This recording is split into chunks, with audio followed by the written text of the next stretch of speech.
most amazing and lovely day ever. Thank you so much for coming and checking out another Whispering Wikipedia. Today we are whispering about something that I genuinely have no clue what it is. They are called desire paths. Have you ever heard of that before? I got a comment from one of my dear viewers asking me to read about this. I, of course, put it in my Whispering Wikipedia to-do list. And since then I have forgotten possibly anything I knew about it, or perhaps I never knew anything in the first place. I'm currently suppressing my need to sneeze. Okay. If you have anything that you'd like me to talk about, please put it in the comments below. I'd love to hear from you, genuinely.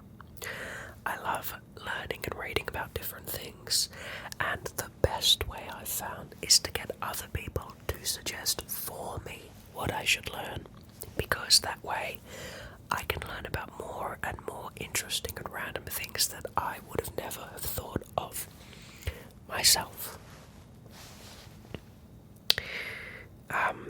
And also, of course, feel free to follow me on Instagram at SomeReadingsASMR or TikTok at SomeReadingsASMR, where I post facts that I like from these videos as little highlights on TikTok. Okay. A desire path, often referred to as a desire line in transportation planning, and also known as a game trail, social trail, fisherman trail, herd path, cow path, elephant path, goat track, pig trail, use trail, and bootleg trail, is a path created as a consequence of erosion caused by human or animal foot traffic. The path usually represents the shortest or most easily navigated route between an origin and destination. The width and severity of erosion are often indicators of the traffic level that a path receives. Desire paths emerge as shortcuts where constructed paths take a circuit route, have gaps, or are non-existent. Interesting. So, of course, this is talking about, the little dirt pathways that start forming in different places.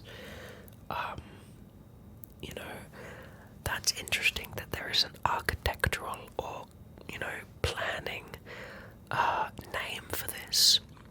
I guess there would be, right? When there is a planned landscape garden and the track goes around the garden instead of going straight through, and so people find the best route through the middle and overtake that route, and then of course it just becomes its own pathway or desire path. Interesting. Cool that it's got a name. Desire paths sometimes cut through sensitive habitats and exclusion zones, threatening wildlife and park security. However, they also provide park management with an indicator of activity concentration. In Yosemite National Park, the National Park Service uses these indicators to help guide its management plan. Trampling studies have consistently documented that impacts on soil and vegetation occur rapidly with initial use of desire paths.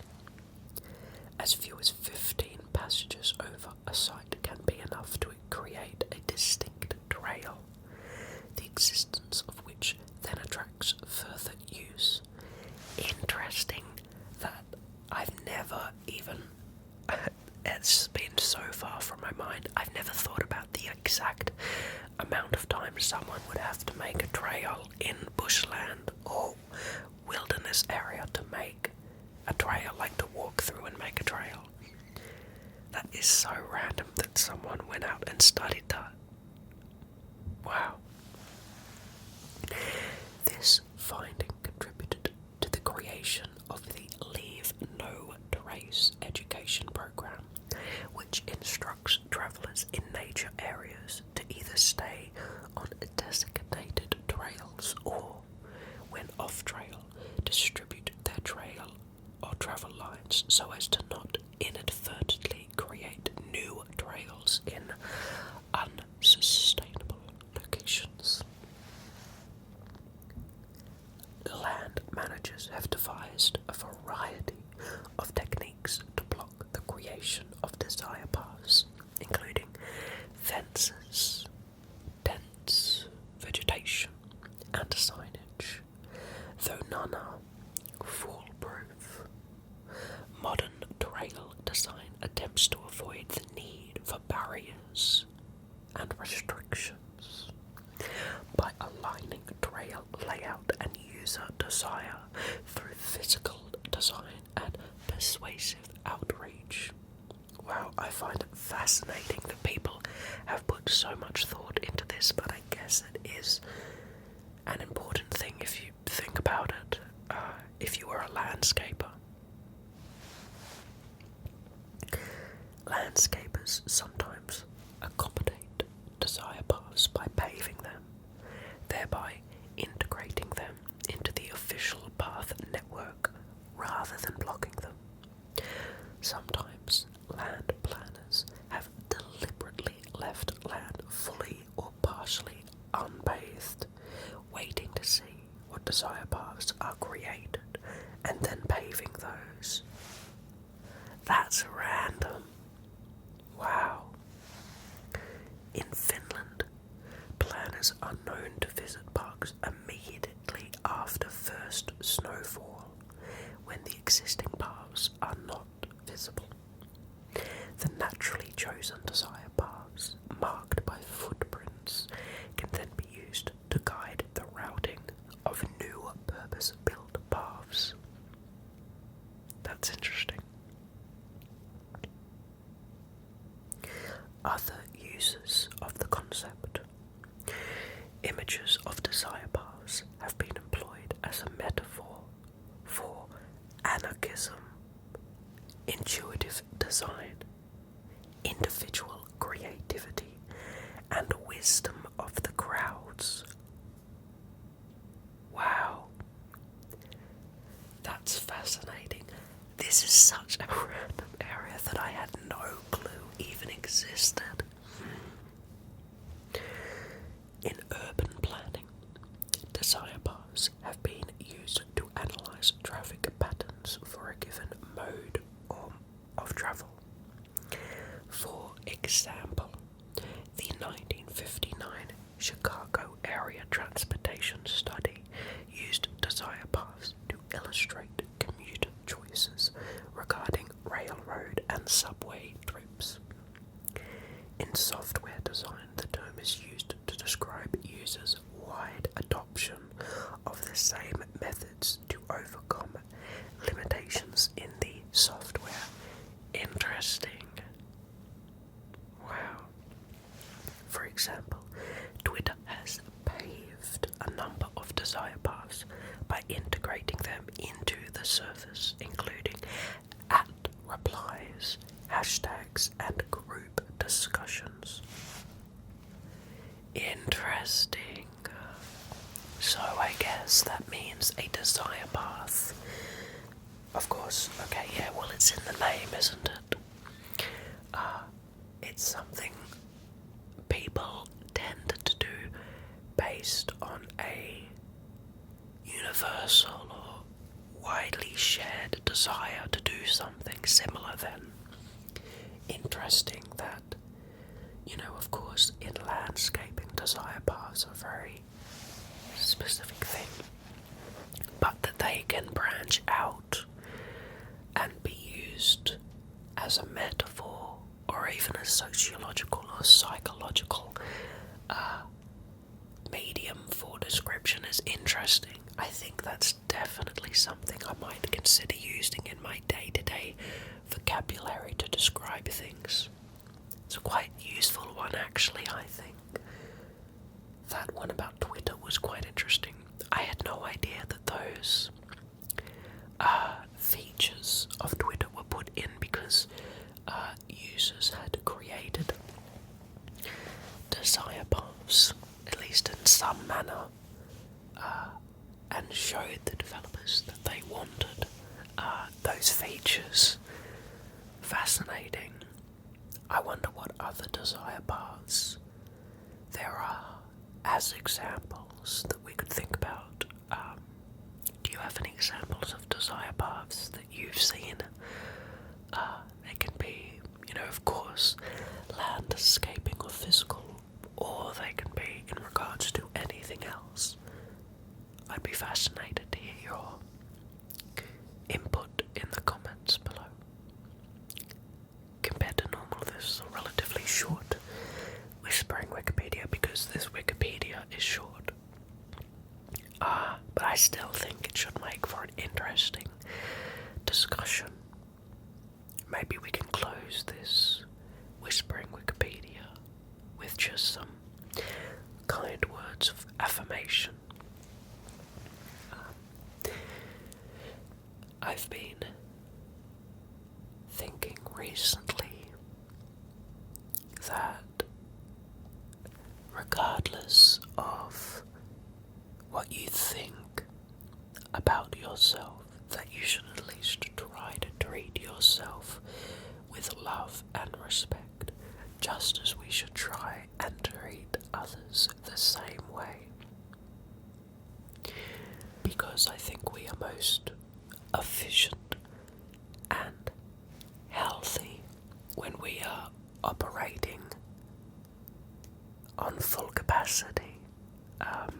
I think having a caring attitude towards oneself, treating oneself perhaps like it's not something you own but something you've borrowed, like you've borrowed your body from someone else, and treating it well, I think that leads to better daily practices, a more healthy lifestyle.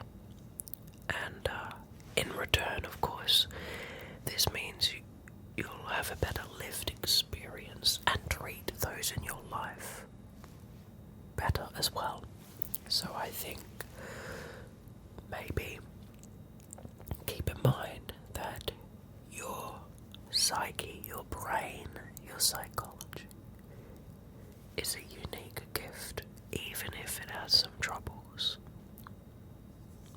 That it is a gift, and that we didn't do anything to be born. We didn't work for it. It's just a gift given by happenstance of existence.